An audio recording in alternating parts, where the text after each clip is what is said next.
រូបមន្តសរសេរលេខរ៉ូម៉ាំងអញ្ចឹងចង់ដឹងថាតើយើងចង់ដឹងថាលេខរ៉ូម៉ាំងសរសេរម៉េចលេខ1លេខ2លេខ3លេខ6អញ្ចឹងមកតើសរសេរម៉េចអញ្ចឹងនេះលេខ1គេសរសេរចេះលេខ2សរសេរចេះលេខ3សរសេរចេះលេខ6សរសេរចេះអញ្ចឹងបើយើងអត់ដឹងតើយើងត្រូវសរសេរយ៉ាងម៉េចអញ្ចឹងគឺយើងមានរូបមន្តមួយគឺយើងស្មើយើងសរសេរពាក្យ Roman មកយើងយកលេខ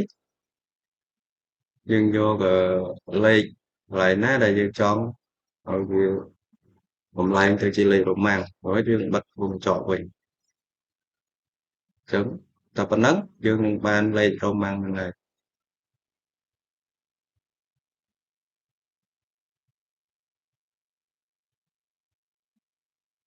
អញ្ចឹងម្ដងទៀតគឺយើងសញ្ញាស្មើវាយពាក្យ Roman វងកញ្ចក់ហើយដាក់លេខដែលយើងចង់សរសេរជារ៉ូម៉ាំងហ្នឹងហើយបន្ទាប់មកយើងបិទវងកញ្ចក់វិញអញ្ចឹង D4 D4 គឺជា number D4 នោះអញ្ចឹងយើងវាយកន្លែង D4 ទៅជាលេខរ៉ូម៉ាំងអញ្ចឹងលេខ1គេសេចេះលេខ2សេអញ្ចឹងលេខ3លេខ6លេខ10 35ចិត្តសោះទៅបាទអរគុណច្រើនអរគុណ